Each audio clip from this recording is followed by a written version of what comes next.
بسم الله الرحمن الرحيم إذا جاء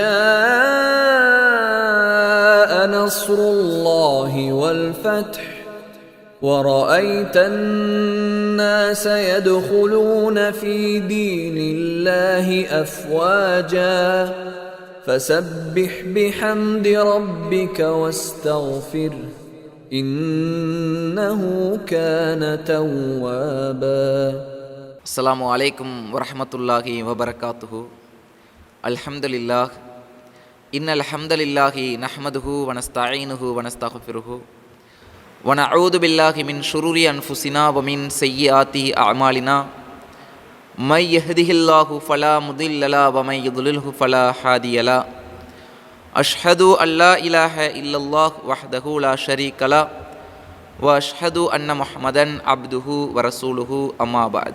அன்பிற்குரிய ஏக இறைவனாகிய எல்லாம் வல்ல அல்லாஹ் சுப்ஹானஹு தஆலாவின் நல்லடியார்களே, அல்லாஹுடைய மாபெரும் கிருபையினால் புனிதமிக்க ரமலான் மாதத்தினுடைய 10வது இரவிலே நாமெல்லாம் இருந்து வருகிறோம்.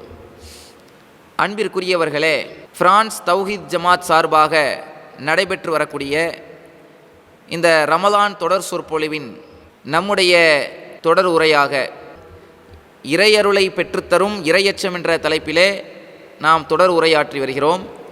இந்த தலைப்பினுடைய இறுதி உரையாக இன்றைய தினம் நம்முடைய உரையை அமைக்கவிருக்கிறோம். அன்பிற்குரியவர்களே, இறையச்சம் தொடர்பாக பல்வேறு செய்திகளை நாம் தொடர்ச்சியாக பார்த்து வந்தோம். இறையச்சம் என்றால் என்ன? இறையச்சம் என்றால் அல்லாஹ்வை அஞ்சுவதென்றால் எப்படி அஞ்ச வேண்டும்? இறையச்சத்தை பற்றி அல்லாஹ் ரப்புல் ஆலமீன் எந்த அளவுக்கு அல்லாஹ்வை அஞ்ச வேண்டும் என்று சொல்லி திருமறை குர்ஆனில் வலியுறுத்துகிறான். இறையச்சமுடையோருக்கு தான் நேர்வழி கிடைக்கும், இறையச்சமுடையவர்களுக்குத்தான் மறுமையிலே சொர்க்கம் என்று சொல்லக்கூடிய அந்த உயர்ந்த சொர்க்க சோலைகளில் அல்லாஹ் அவர்களை நியமிக்கின்றான். இன்னும் இறையச்சவாதிகளுக்கு அல்லாஹுடைய உதவி எப்படி வரும், எப்படியெல்லாம் நபிகள் நாயகம் ஸல்லல்லாஹு அலைஹி வஸல்லம் அவர்கள் தங்களுடைய அந்த போதனையின் மூலமாக இந்த மார்க்கத்திலே இறைவனிடத்திலிருந்து வந்த அந்த செய்தியை அடிப்படையாக வைத்து அவர்கள் போதித்த அந்த போதனையின் விளைவாக தங்களுடைய தோழர்களை எப்படியெல்லாம் இறையச்சவாதிகளாக உருவாக்கினார்கள், அந்த தோழர்கள் தங்களுடைய வாழ்க்கையிலே எப்படி தங்களுடைய அல்லாஹ்வை அஞ்சி நடக்கக்கூடியவர்களாக வாழ்ந்து காட்டினார்கள் என்கிற செய்தியையும், இன்னும் நம் இறையச்சத்தோடு வாழ வேண்டுமென்றால், அல்லாஹ்வை அஞ்சி வாழ வேண்டுமென்றால் எப்படியெல்லாம் வாழ வேண்டும் என்கிற செய்திகளையும், குறிப்பாக பெண்கள் விஷயத்திலே விபச்சாரம் போன்ற அதுபோன்ற மானக்கேடான காரியங்களிலிருந்து நம்மை தற்காத்து கொள்ள வேண்டுமென்றால் எப்படி மார்க்க நமக்கு போதிக்கிறது என்கிற அந்த போன்ற பல்வேறு செய்திகளையும் நாம் தொடர்ச்சியாக இந்த தொடர் உரையிலே நாம் பார்த்து வந்தோம். அதனுடைய இறுதியாக இன்றைக்கு நாம் பார்க்க இருப்பது அல்லாஹ் ரப்புல் ஆலமீன் திருமறை குர்ஆனில் ஹுதல்லில் முத்தகீன் என்று குறிப்பிடுகிறானே. ஹுதல்லில் முத்தகீன், இது இறையச்சமுடையோருக்கு நேர்வழி காட்டும். இந்த குர்ஆன் இருக்குதே, இது யாருக்கு நேர்வழி காட்டும்? யார் அல்லாஹுவை பயந்து வாழ்கிறார்களோ அவர்களுக்குத்தான் நேர்வழி காட்டும் என்று அல்லாஹ் சொல்கிறான். இதை அடிப்படையாக வைத்து இன்றைக்கு நம் சமுதாயத்திலே இந்த இறையச்சம் இல்லாத ஒரே காரணத்திற்காக எப்படி நேர்வழியிலிருந்து தடும்புரண்டு தடமாறி இன்னைக்கு வழிகேடான பல்வேறு கொள்கைகளை இன்றைக்கு பின்பற்றி கொண்டிருக்கக்கூடிய காட்சிகள் இருக்கிறது என்பதையெல்லாம் எடுத்து சொல்லக்கூடிய வகையிலே நேர்வழி என்றால் எது, இந்த நேர்வழிக்கு மாற்றமாக எப்படியெல்லாம் இந்த சமுதாயம் அல்லாஹுடைய அச்சமில்லாமல் வழிகேட்டை நோக்கி செல்வதற்கு முக்கிய காரணமாக ஆலிம்கள் இருக்கிறார்கள் என்பதையெல்லாம் எடுத்து வைக்கக்கூடிய வகையிலே இன்றைய இந்த தொடரினுடைய இறுதி உரையாக நாம் அமைக்க இருக்கிறோம். அன்பிற்குரியவர்களே, திருமறை குர்ஆனில் அல்லாஹுவை அஞ்சி நடக்கக்கூடியவர்கள் யார் என்று அல்லாஹ் குர்ஆனில் மனிதர்களிலேயே அல்லாஹ்வை அதிகம் அஞ்சுபவர்கள் யார் என்பதை 35வது அத்தியாயம் 28வது வசனத்திலே சொல்லும் பொழுது அல்லாஹ் சொல்லி காட்டுறான். இன்னமா யஹ்ஷல்லாஹ மின் இபாதிஹி உலமான், மின் இபாதிஹில் உலமா என்று யாரை அல்லாஹ் குறிப்பிடுகிறான் என்றால் அல்லாஹுவை அதிகம் அஞ்சுபவர்கள் உலமாக்கள் தான் என்று அல்லாஹ் சொல்கிறான். உலமாக்கள்னா யாரு? அறிஞர்கள், மார்க்கத்தை அறிந்திருக்கிறார்களே அந்த ஆலிம்கள் தான் அல்லாஹ்வை அதிகம் அஞ்சுபவர்கள் என்று இந்த வசனத்தில் இன்னமா யஹ்ஷல்லாஹ மின் இபாதிஹில் உலமா 35வது அத்தியாயம் 28வது வசனத்தை நீங்கள் பார்த்தீர்கள் என்றால் இந்த வசனத்தில் அல்லாஹ் குறிப்பிடுகிறான். இப்போது இந்த வசனத்தை வைத்து பார்க்கும் பொழுது நமக்கு என்ன தோணுது? அல்லாஹ்வை அதிகம் அஞ்சக்கூடியவர்கள் ஆலிம்கள். இதை வைத்து என்ன செய்வாங்கன்னா, ஆலிம்கள்லாம் சாதாரண ஆளுக்கு கிடையாதுப்பா, இந்த உம்மத்திலேயே நாம் வாழக்கூடிய இந்த சமுதாயத்திலேயே அதிகம் தக்வாதாரி அவங்க தான் அல்லாஹ்வை சொல்லிட்டான் அப்படிங்குவாங்க. அல்லாஹ்வே இந்த ஆலிம்களுக்கெல்லாம் என்ன சொல்லுவாங்கன்னா, அல்லாஹ்வே பட்டம் சுட்டி விட்டான், இவர்கள் தான் இறையச்சவாதிகள்ண்டு. ஏன்னா அந்த வசனம் இருக்குதுல, அதிகம் அல்லாஹ் அஞ்சுபவர்கள் யாரு? உலமாக்கள்னு அல்லாஹ் சொல்லிட்டானா இல்லையா? இதை வைத்து என்ன செஞ்சிருவாங்க, இன்னைக்கு இருக்கிற ஆலிம்கள் எல்லாம் திட்டிடாதீங்க, ஆலிம்கள்லாம் யாரு? அவங்க தான் தக்வாதாரி, இறையச்சவாதிகள் என்று சொல்வார்கள். ஆனால் உண்மையிலே அன்பிற்குரியவர்களே, அல்லாஹ் சொல்வது உண்மைதான், ஆலிம்கள் தான் இறையச்சவாதிகள். எந்த ஆலிம்கள்? அல்லாஹ் சொல்லக்கூடிய ஆலிம்கள் யார்? அல்லாஹ்வை யார் அதிகம் அஞ்சுகிறார்களோ அவர்கள்தான் அதிகம் அஞ்சுபவர்கள், ஆலிம்கள் தான் அஞ்சுவார்கள். அந்த ஆலிம்கள் இன்றைக்கு மார்க்கத்தை கற்று வந்திருக்கிறோம் என்று சொல்லி 7 வருஷம் மதரசாவில் படிச்சுட்டு பட்டம் வாங்கிட்டு உட்கார்ந்துக்கிட்டு பள்ளிவாசலில் இமாமாக இருந்து கொண்டு இருக்கக்கூடிய ஆலிம்களாக இருக்கிறாங்களே, இவங்களை குறித்துத்தான் அல்லாஹ் சொல்லுகிறானான்னு கேட்டால், பொதுவாக அல்லாஹ் ஆலிம்கள்னு சொல்கிறான். ஆலிம்கள்னா யார்? யார் அல்லாஹ்வை பற்றியும் அவருடைய தூதரை பற்றியும் அறிந்து வைத்திருக்கிறார்களோ, மார்க்கத்தை கற்றிருக்கிறார்களோ, உண்மையாக கற்று யார் அல்லாஹுடைய அச்சத்தோடு இருக்கிறார்களோ அவர்கள்தான் இந்த இடத்திலே அல்லாஹ் ஆலிம்கள் என்று குறிப்பிடுகிறான். அப்போ அதிகம் அல்லாஹ்வை அஞ்சுபவர்கள் தான் ஆலிம்கள் தான் அஞ்சுவார்கள். உண்மையாக அல்லாஹ்வை பற்றி அறிந்து வைத்திருக்கிறார்களே அவர்களுக்கு அல்லாஹ்வை பற்றி பயம் இருக்கும்.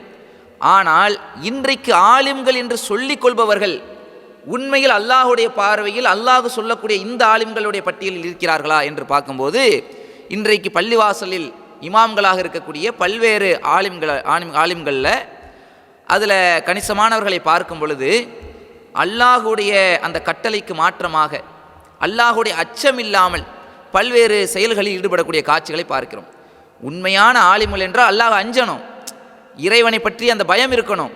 ஆனால் இறைவனுடைய பயம் இல்லாமல் அதிகமாக தவறிழைக்கக்கூடிய, தவறுக்கு துணை போகக்கூடிய, தவறை ஊக்குவிக்கக்கூடிய அதுபோன்ற காரியங்களிலே துணிந்து செய்யக்கூடியவர்களாக ஆலிம்களே இருக்கக்கூடிய காட்சிகளை பார்க்கிறோம்.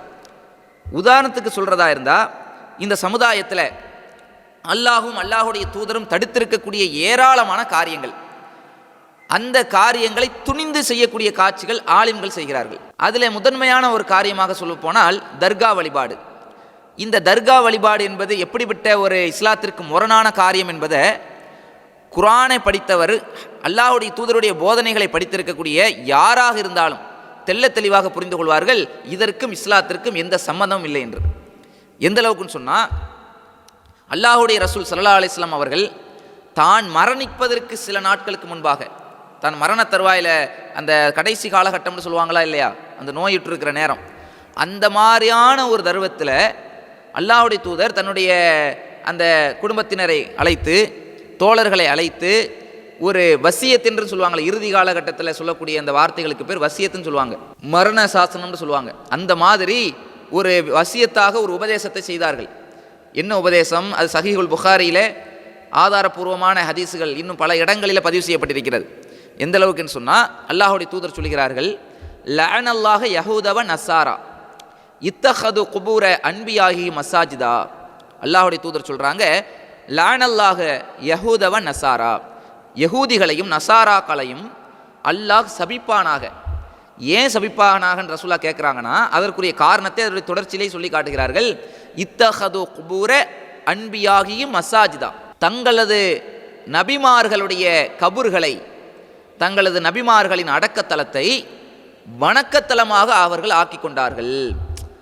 அவர்கள் மீது ஏன் அல்லாஹுடைய தூதர் சாபத்தை கேட்டாங்கன்னா, அவங்க அந்த அளவுக்கு என்ன பாவத்தை செஞ்சிட்டாங்க, தங்களுக்கு அனுப்பப்பட்ட நபிமார்கள் இருக்கிறாங்களே, ரசூலுல்லாவுக்கு முன்னாடி அந்தந்த சமுதாயத்துக்கு அனுப்பப்பட்ட யகூதிகள், நசாராக்களுக்கு, யூத கிறித்தவர்களுக்கு அனுப்பப்பட்ட அந்த நபிமார்களுடைய அடக்கத்தலத்தை என்ன செய்து விட்டார்கள், வணங்குமிடமாக ஆக்கி கொண்டார்கள். இதனால தான் அல்லாஹ்வுடைய லானத் அவங்க மீது வரட்டும் என்று ரசூலுல்லாஹ் கேட்டிருக்கிறாங்க. அப்போ நம்ம என்ன பார்க்கணும், நபிமார்கள் என்பவர்கள் யாரு? இன்றைக்கு நம்ம இறைநேசர்கள்ன்று ஒவ்வொரு ஆளைகளையும் அடக்கி வச்சுட்டு கூப்பிட்றாங்களே, அவுலியாக்கள்ண்டு, இவர் அவுலியா, அவுலியானா என்ன, இறைநேசர்னு சொல்கிறாங்க. ஒருவரை இறை நேசர்னு சொல்வதாக இருந்தால் அது அல்லாஹ் சொல்லியிருக்கணும், அல்லாஹுடைய தூதர் நமக்கு சொல்லி தந்திருக்கணும். இந்த அல்லாஹும் அல்லாஹுடைய ரசூலும் நமக்கு சொல்லித்தராத நபர்களை எல்லாம் நாம அல்லாஹுடைய நேசர்னு சொல்வதற்கு நமக்கு எந்த அதிகாரம் இல்லை. ஆனால் நபிமார்கள் யாரு? இறைவனால் இறை நேசர் என்று டிக்ளேர் செய்யப்பட்டவர்கள், உறுதியாக சொல்லப்பட்டவர்கள். அவர்கள் எல்லாம் அல்லாஹ்வுடைய தூதர்கள், அனைவர்களுமே அல்லாஹ்வுடைய நேசர்கள். இப்படிப்பட்ட நேசர்களாக இருக்கக்கூடிய நபிமார்களுக்கு கபரு கட்டி அங்க வணக்க வழிபாடு செய்தாலே அல்லாஹ்வுடைய சாபம் வருதுன்னு சொன்னா, அல்லாஹ்வுடைய லானத்தை ரசூலுல்லாஹ் கேட்டிருக்கிறாங்கன்னா, இன்னைக்கு யார் யாருக்கோ இறை நேசர்கள்ங்கிற பேர்ல நபிமார்களுக்கு கட்டினதுக்கே இன்னைக்கு அல்லாஹ்வுடைய லானத்து வருது. இன்னைக்கு நபிமார்கள் இல்லாத இறைநேசரா இல்லையான்னு தெரியாத யார் யாருக்கோ என்ன செய்யறாங்க, கபறுகளை கட்டி வைத்து கொண்டு அவங்களையெல்லாம் அவங்கள்ட்ட போய் பிரார்த்தனை செய்கிறது, அவங்கள்ட்ட போய் துவா கேட்கறது. இது வணங்குறதா இல்லையா? சமாதிகளை கட்டி வச்சு வணங்குறது தானே. நாங்கள் வணங்கவா செஞ்சோம்? நாங்கள் என்ன அவங்கள அல்லாண்டா சொல்லிட்டோம்னு கேட்குறாங்களே. அத்துவா ஹுவல் இபாதான் ரசூலுல்லாஹ் சொல்லியிருக்கிறாங்களே. துவா தான் வணக்கம் என்று சொன்னார்கள். வணங்க வச்சிருந்தாங்க, அங்கே போய் கையேந்தி விட்டாலே வணக்கம் தானே அது. நாகூர் ஆண்டவரே எங்களுக்கு பிள்ளைய தாங்கன்னு ஒருத்தர் கையேந்திட்டாலே அதுக்கு பேர் என்னது? பிள்ளைய தாங்கன்னு. பிள்ளைய நீங்கள் அல்லா இடத்துல போய் வாங்கி தாங்கன்னு கேட்டாலும் நீங்கள் கையேந்தி யார்கிட்ட பிரார்த்திக்கிறீங்க? நான் இங்கே கேட்கக்கூடிய துவா அடங்கி இருக்கக்கூடிய நாகூரில் அடங்கி இருக்கக்கூடிய ஷாகுல் ஹமீது பாதுஷாவுடைய காதில் விளங்கும்னு ஒருத்தர் நம்புறாரு. நான் மட்டும் இல்லை, என்ன மாதிரி எத்தனை நபர் இதே நேரத்தில் எந்த மொழியில் எந்த நேரத்தில் எத்தனை பேர் சேர்ந்து கேட்டாலும் எப்படி அல்லாஹுக்கு செவியேற்கக்கூடிய தன்மை இருக்குதோ, அல்லாஹ் எப்படி செவியேற்பானோ அதே மாதிரி நீங்கள் பிரான்ஸில் உட்காந்துக்கிட்டு நாகூர் ஆண்டவரன்னு கூப்பிட்டாலும் சரி, நீங்கள் இந்தியாவில் எந்த மூலையில் உட்காந்துக்கிட்டு முஹைதீன் ஆண்டவலன்னு கூப்பிட்டாலும் சரி, இந்த அவுலியாக்களுக்கெல்லாம் விளங்கும். அதனால தான் நாங்கள் அவங்கள அவுலியான்னு கூப்பிடுறோம் என்றெல்லாம் சொல்கிறார்களே. இது ஷிர்க், அப்பட்டமான ஷிர்க் இல்லையா? இது இறைவனுக்கு செலுத்த வேண்டிய வணக்கத்தை இறைவன் அல்லாதவர்களுக்கு அந்த கபூரில் கொண்டு போய் செலுத்தினாங்களே, இதை செய்தது யார்? முதல்ல ஆரம்பித்து வைத்தது யாரு? யகூதிகள் இல்லையா? நசாராக்கள் இல்லையா? அவங்களுடைய கலாச்சாரத்தை அப்படியே இஸ்லாத்தின் போர்வையிலே தர்காக்கள் என்ற பெயரில் என்னை கட்டி வைத்து கொண்டு செய்கிறாங்க. இந்த போன்ற அநியாயங்களை, தீமைகளை தட்டி கேட்கக்கூடிய, தீமைகளை தடுக்க வேண்டிய மிகப்பெரிய பொறுப்பில் இருக்கக்கூடிய, மார்க்கத்தை படித்திருக்கிறோம் என்று சொல்லக்கூடிய ஆலிம்கள் இதை தடுத்தார்களா? இதற்கு எதிராக களமிறங்கினார்களா? இதை ஊக்குவிக்கக்கூடியவர்களாக, இதற்கு துணை போகக்கூடியவர்களாக இன்னைக்கு பல்வேறு ஊர்களிலே சில ஆலிம்களே ஈடுபட்டு கொண்டிருக்கிறார்கள். இன்னைக்கு பல ஆலிம்கள் இந்த தர்கா வழிபாடு, இந்த சமாதி வழிபாடுகளை எதிர்க்கிறார்கள். எதிர்க்கக்கூடிய ஆலிம்களும் இருக்கிறார்கள். எல்லா ஆலிம்களிலும் குறை சொல்லவில்லை. ஆனால் ஆலிம்கள் என்று போர்வையிலே இருக்கக்கூடிய சில நபர்கள் இன்றைக்கு மக்களை வழிகெடுத்துக் கொண்டிருக்கிறார்களா இல்லையா? தர்கா வழிபாடு என்ற போர்வையில் நடக்கக்கூடிய இந்த அநாகரிகங்களை, இந்த முசீபத்துகளை தடுக்க வேண்டிய இடத்தில் இருக்கக்கூடியவர்களே இன்னைக்கு தலைமையேற்று நடத்தி கொண்டிருக்கிறார்கள் என்று சொன்னால், இவர்கள் எப்படி அல்லாஹ்வை அஞ்சக்கூடியவர்கள் சொல்ல முடியும்? அல்லாஹ்வுடைய தூதருடைய இந்த வசியத்தையே, அவர்களுடைய இறுதி காலத்தில் சொன்ன அந்த உபதேசத்தை இன்னைக்கு வரை சவுதியில் அல்லாஹ்வுடைய தூதருடைய அந்த கபரு இருக்கிறது. அவர்களுடைய கபருல இன்னைக்கு எங்கேயாவது சந்தனக்கூடு உருசு பார்த்துருப்பீங்களா? மஸ்ஜிது நபவியில ஒரு கூடு இழுத்துற சந்தனக்கூடு நடத்துறாங்க, அப்படின்னு நடத்த முடியுமா? அங்கே திருவிழா நடத்த முடியுமா? அங்கே முதல்ல கையேந்த முடியுமா? கையேந்தினால கையில் போலீஸ் அடிப்பான். இங்கே கையேந்தாது, அல்லாட்ட கேளு, அங்கே கேளுன்றான். அல்லா அங்கே கேளுன்னு சொல்லி போலீஸ், அந்த காவல்துறை அடிப்பான். ஏன்? இது அல்லாஹ்வுடைய தூதர் தடுத்து விட்டு சென்றார்கள். எனது கபரை விழா எடுக்கும் இடமாக ஆக்கி விடாதீர்கள், லா தஜ்அலு கபரி ஈதா என்று சொன்னார்கள்.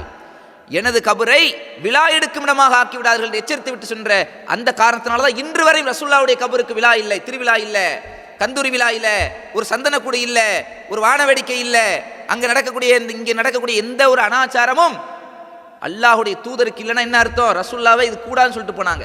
இதுக்கு முன்னாடி வாழ்ந்த சமுதாயம் எல்லாம் அவர்களுடைய நபிமார்களுடைய கபர்களை இப்படியெல்லாம் வணங்கும் இடமாக ஆக்கிவிட்டார்கள். என் கபரை ஆக்கிவிடாதீர்கள் சொன்னார்களே, எதை அல்லாஹ்வுடைய தூதர் கண்டித்து விட்டு சென்றார்களோ, எதற்கு எதிராக பிரச்சாரம் செய்து விட்டு சென்றார்களோ, அலி ரலியல்லாஹு அன்ஹு தன்னுடைய மருமகன் அவங்களை அழைத்து ரசூலுல்லாஹ் சொன்னார்கள், உயர்ந்திருக்கக்கூடிய கபர்களை எல்லாம் தரைமட்டமாக்காமல் விட்டு வைத்து விடாதுன்னு சொன்னார்களே. அப்படிப்பட்ட அல்லாஹ்வுடைய தூதருடைய அந்த போதனையெல்லாம் தூக்கி வீசிவிட்டு இன்னைக்கு சில ஆலிம்கள் போய் கபூரில் போய் சந்தனக்கூடு நடத்துறதுக்கு தலைமையேற்று நடத்துகிறார்கள் என்றால், அங்கே போய் அல்ஃபாத்தியா ஓதுகிறார்கள் என்றால், அப்போ அல்லாஹ்வுடைய அச்சம் இல்லையே. இதுக்கு என்ன காரணம்? அல்லாஹ் நாளை மறுமையில் பிடிச்சி விசாரிப்பானே, அந்த அச்சம் இல்லாதான காரணம். அல்லாஹ்வுடைய பயம் இல்லையே. குர்ஆனில் அல்லாஹ் சொல்லி காட்டுகிறானே, வைதா சஅலக இபாதி அன்னி, என்னை பற்றி எனது அடியார்கள் உம்மிடத்தில் கேட்டால் நான் அருகில் இருக்கிறேன் என்று சொல்லுங்கள். இன்னி கரீப், நான் அருகில் இருக்கிறேன் என்று சொல்லுங்கள். அல்லாஹ் சொல்றானே, உஜீபு தஅவத்த தாஇ இதா தான், பிரார்த்திப்பவர்கள் என்னிடத்தில் பிரார்த்தனை செய்யும் போது அந்த பிரார்த்தனைக்கு நான் பதிலளிக்கிறேன். அல்லாஹ் சொல்லி காட்டுகிறான், என்னிடத்தில் யார் துஆ செய்கிறார்களோ அந்த துஆக்களுக்கு நான் பதிலளிக்கிறேன். ஃபல் யஸ்தஜிபூலி, எனவே என்னிடத்திலேயே பிரார்த்தனை செய்யட்டும். வல் யுமினூ பி, என்னையே ஈமான் கொள்ளட்டும். லஅல்லஹும் யர்ஷுதூன், இதனால் அவர்கள் நேர்வழி பெறுவார்கள். எது நேர்வழின்னு விளங்குதா? எது நேர்வழி என்று நாம சொல்லல, தௌஹீத் ஜமாத் சொல்லல. அல்லாஹ் திருமறை குர்ஆன்ல நேர்வழியை பற்றி சொல்லக்கூடிய வசனம் இது. எந்த வசனத்துல ஷஹ்ரு ரமலான் அல்லதி உன்சில ஃபீஹில் குர்ஆன் அல்லாஹ் சொல்றானோ, இந்த ரமலான் மாதத்தில் தான் குர்ஆன் அருளப்பட்டதுன்னு சொல்லிட்டு, ஹுதல் லின்னாஸ், இந்த குர்ஆன் எப்படிப்பட்ட குர்ஆன், இது மனிதர்களுக்கு நேர்வழி காட்டி, வ பையினாத்தி மினல் ஹுதா, நேர்வழியை தெளிவாக கூறக்கூடியது, வல் ஃபுர்கான், பிரித்து காட்டக்கூடிய வேதம்னு அல்லாஹ் குர்ஆன்ல சொல்றானே, அந்த நேர்வழியை பற்றி சொல்லக்கூடிய அந்த வசனத்துக்கு அடுத்த வசனம் 2வது அத்தியாயம் 186, அந்த வசனத்தில் அல்லாஹ் என்ன சொல்றான், யார் என்னிடத்திலே மட்டுமே பிரார்த்தனை செய்து, என்னிடத்தில் மட்டும் பிரார்த்தனை செய்யட்டும், என்னை மட்டும் ஈமான் கொள்ளட்டும், இதனால் அவர்கள் நேர்வழி பெறுவார்கள். எது நேர்வழின்னு அல்லாஹ் தெளிவா சொல்லிட்டானா இல்லையா? இப்படிப்பட்ட வசனத்தை கையில வைத்திருந்தும் கூட, அதை மனனமிட்டு ஓதியும் கூட, இன்னைக்கு பல ஆலிம்கள் அல்லாஹுவை தவிர மற்றவர்கள்ட்ட போய் கையேந்துகிறார்கள் என்றால், கையேந்த சொல்கிறார்கள் என்றால், பகிரங்கமாக இதை பிரச்சாரம் செய்கிறார்கள் என்றால், அல்லாஹ்வுடைய அச்சம் இல்லாதான காரணம். அப்ப எப்படி அல்லாஹ்வுடைய அருள் கிடைக்கும்? எப்படி நம்முடைய தொழுகை இபாதத்துகளை எல்லாம், நோன்புடைய நன்மைகளை எல்லாம் அல்லாஹ் ஏத்துக்குருவான்? ஈமான் இல்லை, அடிப்படையே இல்லையே, ஷிர்க் வைத்துவிட்டு என்ன அமல் செய்தாலும் அல்லாஹ்விடத்தில் ஏற்றுக்கொள்ளப்படுமா? சிந்திக்கணுமா இல்லையா? இது ஒரு பக்கம். அதே மாதிரி தகடு தாயத்து, மாந்திரிகம் என்ற பெயர்ல சில ஆலிம்களை என்ன செய்கிறார்கள், மாந்திரிக தொழில்கள், தாயத்து விற்பனை, தகடு விற்பனை செய்கிறார்களே, இது மார்க்கத்துக்கு எதிர் இல்லையா? அல்லாஹ்வுடைய தூதர் இது கடுமையாக எதிர்க்கலையா? அல்லாஹ்வுடைய ரசூல் ஸல்லல்லாஹு அலைஹி வஸல்லம் சொன்னார்கள், மன் தஅல்லக தமீமத்தன் ஃபக்கத் அஷ்ரக், எவன் தாயத்தை தொங்க விடுகின்றானோ அவன் அல்லாஹ்விற்கு ஷிர்க் செய்து விட்டான். தாயத்தை ஒருத்தன் தொங்க விட்டா அது ஷிர்க் என்று நேரடியாக ரசூலுல்லாஹ் சொல்றாங்க, மறைமுகமா சொல்லல, சுத்தி வளைச்சு சொல்லல, நேரடியா சொல்றாங்கல்ல, ஹதீஸ்ல இருக்குதுல. இப்படி தெளிவாக இருந்தும் கூட சில நபர்கள், ஆலிம்கள் என்ற மார்க்கத்தை படிச்சிருக்கிறேன், 7 வருஷம் படிச்சிருக்கிறேன், பட்டம் வாங்கியிருக்கிறோம் என்று சொல்லக்கூடிய சில பள்ளி வாசல்ல இருக்கக்கூடிய இமாம்களே இந்த தாயத்தை அணிந்து போடுகிறார்கள் சொன்னா, அதை எழுதி சின்ன குழந்தைகளுக்கு, பெரிய நபர்களுக்கு இருந்து எல்லாருக்கும் கழுத்திலையும் இடுப்புலையும் கையிலையும் கால்களிலும் கட்டி விடுகிறார்கள் என்றால், இது ரசூலுல்லாஹ்வுடைய போதனைக்கு எதிரானது இல்லையா? ரசூலுல்லாஹ்ட்ட ஒரு 10 சஹாபாக்கள் வர்றாங்க, இஸ்லாத்தை ஏற்றுக்கொள்வதற்காக, உறுதிமொழி கொடுப்பதற்காக வருகிறார்கள். ரசூல் ஸல்லல்லாஹு அலைஹி வஸல்லம் அவர்கள் 9 நபர்களுக்கு அந்த உறுதிமொழியை கொடுக்கிறார்கள். 10வது நபர் ஒருத்தருக்கு மட்டும் ரசூலுல்லாஹ் என்ன செய்யல, அவரை மட்டும் ஒருத்தரை மட்டும் ரிஜெக்ட் பண்ணிடுறாங்க, பையத்தை ஏத்துக்கிறல, அதாவது உறுதிமொழியை ஏத்துக்கிறல. ரசூல்லா காலத்தில் ரசூல்லாவுடைய முன்னிலையில் சில வார்த்தைகளை சொல்லி இஸ்லாத்தை ஏற்றுக்கிறணும், இஸ்லாத்தை ஏற்றுக்கொள்வதாக இருந்தால் சில உறுதிமொழி கொடுக்கணும். அந்த உறுதிமொழிகளை ரசூல்லா ஒரு நபருக்கு மட்டும் ஏற்றுக்கிறல, 9 நபர்களுடைய உறுதிமொழியை ஏற்றுக்கொண்டார்கள். ஏன் இந்த ஒரு நபருக்கு ஏற்றுக்கிறல? அல்லாஹ்வுடைய தூதர் சொல்கிறாங்க, அவருடைய கையில் ஒரு கயிறு இருக்குது, தாயத்து தொங்குது, இவர் இந்த நிலையில் இருந்தால் அவர் இஸ்லாத்துக்கு வர்றது வேஸ்ட்டு. அவர் முதல்ல அந்த தாயத்தை கழட்டி வீசட்டும் ரசூலுல்லாஹ் சொல்கிறாங்க. எவர் தாயத்தை தொங்க விடுகிறார் அவர் அல்லாஹ்வுக்கு ஷிர்க் செய்து விட்டார். ஷிர்க் செய்த நிலையில் எப்படி அவர் இஸ்லாத்துக்கு வர முடியும் என்ற அடிப்படையில் ரசூலுல்லாஹ் என்ன செய்கிறாங்க, அவருடைய கைகளில் இருந்த தாயத்தை கிளட்டி தூக்கி எறிந்து விட்டு அதற்கு பிறகு அவரிடத்தில் பையத்து செய்தார்கள் என்று ஹதீஸில் பார்க்குறோமே, உறுதிமொழி எடுத்தார்கள் என்று ஹதீஸில் இருக்குதே.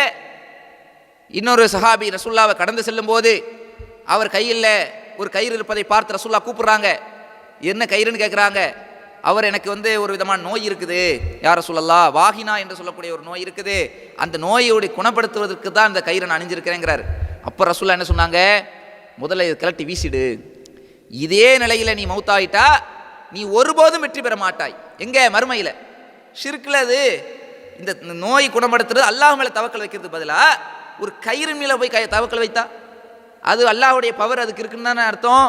அப்போ இந்த மாதிரி கயிறு மீது தவக்கல் வைக்கிறது, தகடு மீது தவக்கல் வைக்கிறது, வீட்டு வாசலில் கொண்டு போய் தகடை மாற்றுறது, அதில் ஏதாவது சூறாக்கள் எழுதி வைக்கிறங்கிற பேரில் சூறா ஓத வேண்டும்.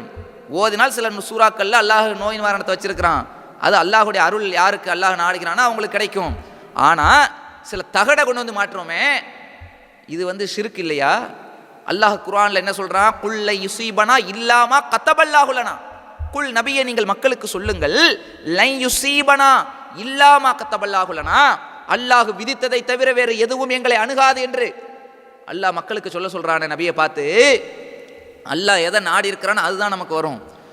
அப்போ அல்லாஹ் நாடியது தான், விதித்தது தான் நடக்கும் அப்படிங்கிற ஒரு விஷயத்தில் இருக்கும்போது நமக்கு ஒரு நன்மை நாடி இருந்தாலும் அல்லாஹ் நாடினது தான் நடக்கும். நமக்கு ஒரு துன்பமா அல்லாஹ் நாடி விட்டால் அதை யாராலும் தடுக்க முடியாது. அல்லாஹ்வே நமக்கு ஒரு துன்பத்தை நாடி இருந்தாலும் இந்த தகடை வச்சுட்டா அது துன்பமெல்லாம் ஓடி போயிடும்னு தகடு மேலே நம்பிக்கை வச்சோம்னா, அல்லாஹ் மேலே உள்ள நம்பிக்கையை விட எதன் மீது வைத்து விட்டார்கள்? தகடு மீது வைக்கிறார்களே.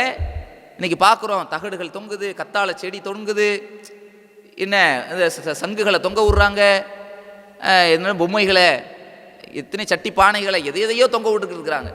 இதெல்லாம் இஸ்லாத்து ஒரு முஸ்லீம் செய்யலாமா? இதை வீட்டு வாசலை ஜண்டாக்கள்ங்கிற பேரில் கொடிமரத்தை வச்சு அதை வச்சு வணங்குறது, பூசுறது, எந்த மார்க்கத்தில் இருந்துக்கிட்டு என்ன இதெல்லாம் யார் ஊக்குவிக்கிறது? சில ஆலிம்கள்ங்கிற போர்வையில் உள்ளவர்கள் செய்யக்கூடிய காரியத்தை தான் அப்பாவி மக்கள் நம்பிக்கொண்டு இதுவும் மார்க்கத்தில் இருக்குதுன்னு நினச்சி செய்கிறாங்க. இவர்கள் செய்யக்கூடிய அத்தனை காரியத்துக்கும் இந்த ஆலிம்கள் எல்லாம் பிடிக்க மாட்டானா? அவர்களையும் பிடிப்பான், செய்யக்கூடியவர்களையும் பிடிப்பான். உனக்கு அறிவு இல்லையாண்டு, உனக்கு எங்கே போச்சு புத்தி, உனக்கு சிந்தனை அல்லாஹ் தரலையா? அது அவர்களுக்கு அந்த தண்டனை இருந்தாலும் கூட இந்த ஆலிம்களுக்கு தான், அவர்கள் தானே இதை கற்றுக் கொடுத்தது, அவர்கள் அல்லாஹ் பிடிக்க மாட்டானா? அல்லாஹ் பயந்துக்கிறணும். அப்போ அல்லாஹுடைய அச்சம் இல்லாமல் பல்வேறு காரியங்களை ஈடுபடுபவர்கள் அல்லாஹுடைய பார்வையில் ஆலிம்களே இல்லை. இந்த வசனத்தில் அல்லாஹ்வை அஞ்சுபவர்கள் தான் ஆலிம்கள் அல்லாஹ் சொல்றானே, அது உண்மையான ஆலிம்களை அல்லாஹ் சொல்றான். ஆலிம்கள் என்ற வேடத்தில் இருப்பவர்களே கிடையாது, ஆலிம்கள்ங்கிற போர்வையில் நடித்து கொண்டிருப்பவர்கள் அல்லாஹ். அதனால தான் அவங்கள்ட்ட அல்லாஹ்வுடைய அச்சம் இருக்காது. அப்போ அல்லாஹ்வுடைய அச்சம் இல்லாமல் யாரெல்லாம் இருக்கிறார்களோ அவர்கள் ஆலிம்கள் இல்லை. ஆலிம்களாக இருந்தால் அல்லாஹ்வை அஞ்சுவார்கள். இதுதான் அடிப்படை. இந்த அடிப்படையை நம்ம விளங்கிக் கொள்ளலாம். அதே மாதிரி பாருங்க, மௌலீதுங்கிற அந்த ஒரு பாடலை ரசூலுல்லாஹ் புகழுகிறோங்கிற பேரில் அல்லாஹ்வுடைய தூதர் தன்னை எப்படி புகழக்கூடாதுன்னு சொன்னாங்களோ, புகழ்வது தப்பு இல்லை, ரசூலுல்லாஹ் புகழ்றது தப்பு கிடையாது. ஆனால் எப்படி புகழக்கூடாதுன்னு சொன்னாங்களோ அப்படி புகழ்ந்து வைத்திருக்கிறார்கள். எப்படி அல்லாஹ்வுடைய தூதர் சொன்னார்கள், மரியமுடைய மகன் ஈசாவை கிறிஸ்தவர்கள் எப்படி வரம்பு மீறி புகழ்ந்தார்களோ அது போன்று என்னை வரம்பு மீறி புகழ்ந்து விடாதீர்கள்.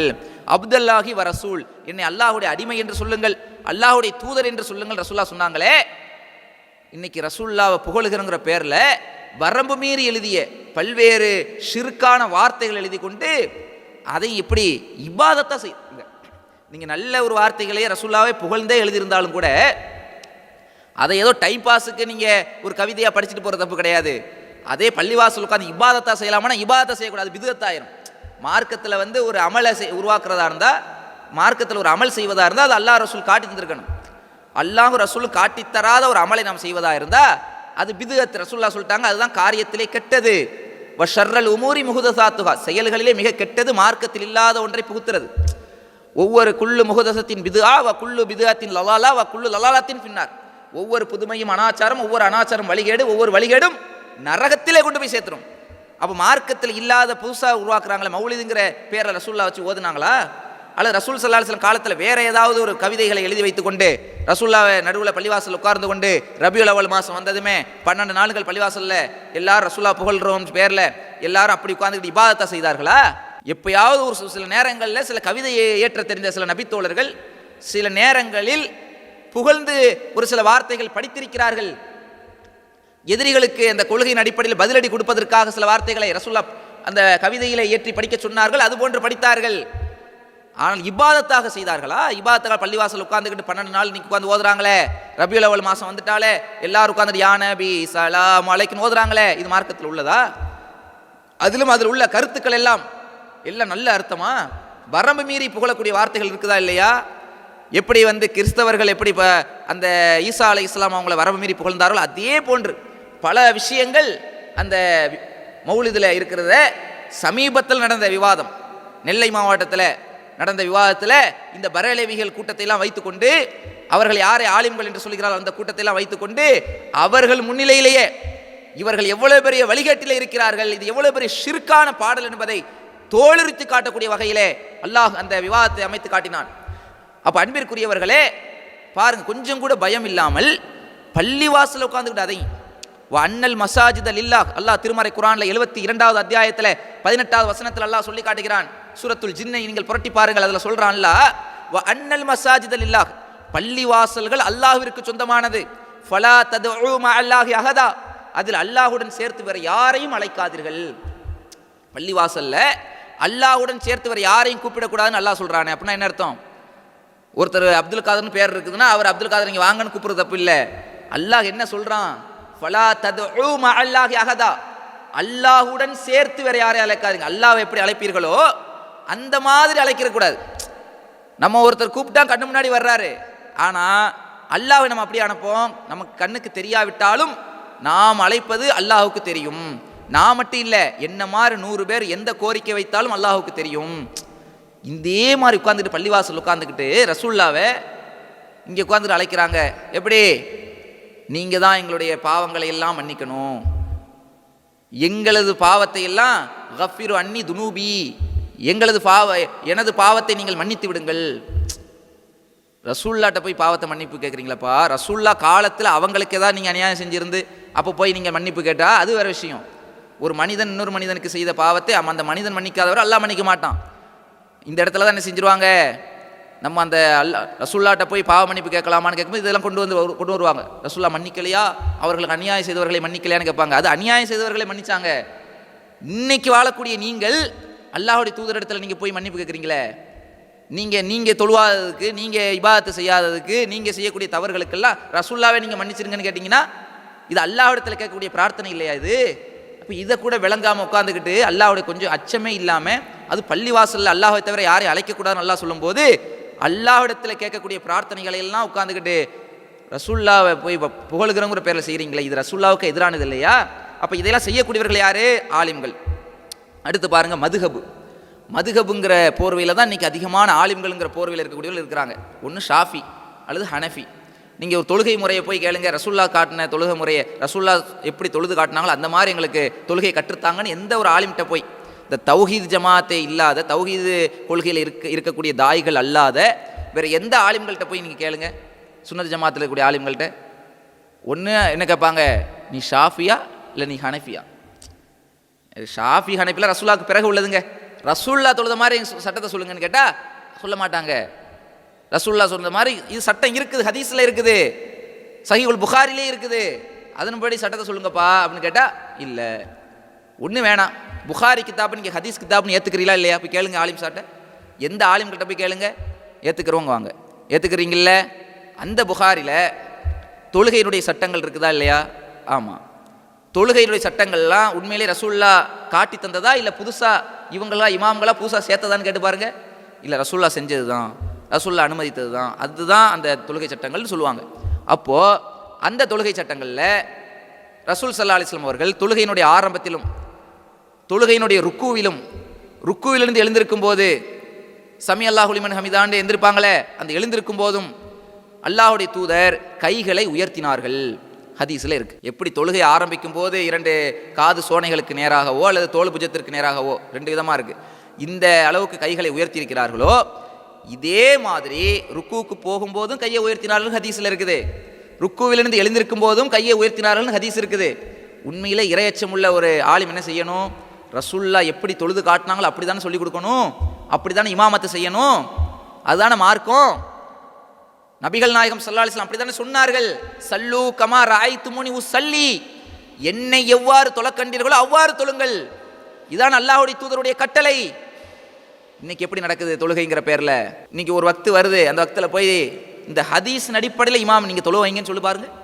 இது ஹதீஸ்னு ஏற்றுக்கிறீங்களே, இது உண்மையா பொய்யா? ரசூல்லா கையை உயர்த்தினாங்களா இல்லையா? ருக்குவில் கையை உயர்த்தினாங்களா இல்லையா? ருக்குவிலிருந்து எழுந்திருக்கும் போது கையை உயர்த்தினாங்களா இல்லையா? கேளுங்க. எல்லா ஆளுங்களும் சொல்லுவாங்க, நம்ம ஹதீஸில் இருக்குத்தான், ரசூல்லா செஞ்சுருக்காங்க, அதை செஞ்சுருக்காங்கல்ல, செஞ்சதை கடைபிடிக்கிறது தானே சுன்னத்து. நீங்கள் சுன்னத்து ஜமாத்துன்னு தானே சொல்கிறீங்க.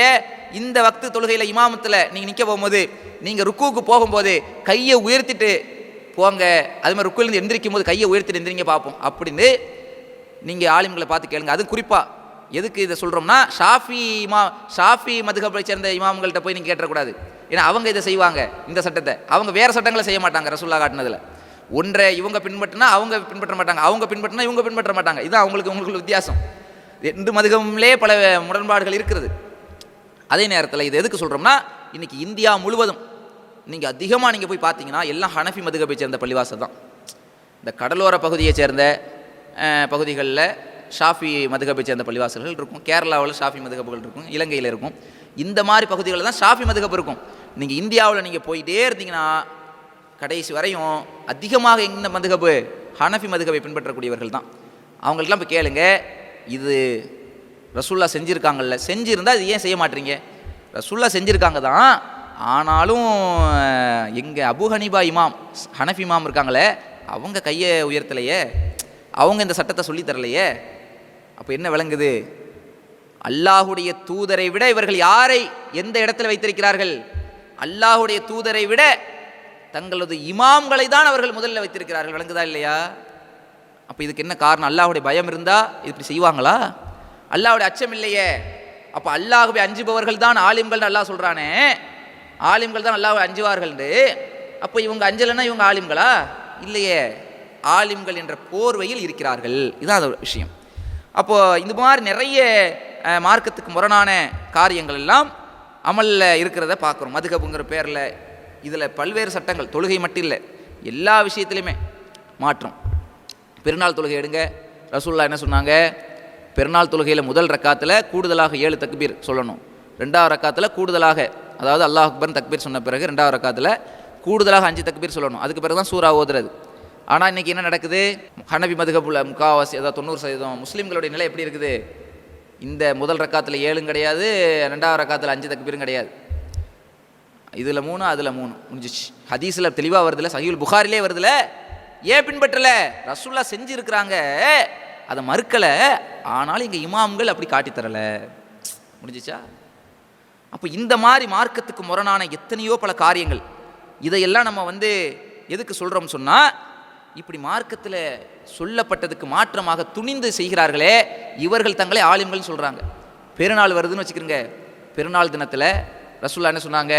பிறையை பார்த்து விட்டால் அவ்வளோ நோன்பு வைக்கக்கூடாது. பெருநாள் தினத்தில் நோன்பு வைப்பது ஹராம், மார்க்கத்தில் உள்ளது தானே. 29 ரமலான் பிறை 29 நம்ம என்ன செய்யணும்? இறுதியில் பிறை பார்க்கணும். பிறை தெரிஞ்சிருதுன்னு தகவல் வந்துருச்சா, முடிஞ்சிருச்சு, நோன்பை விட்டுறணும், நோன்பு வைக்கக்கூடாது, அடுத்த நாள் பெருநாள் கொண்டாடிடணும்.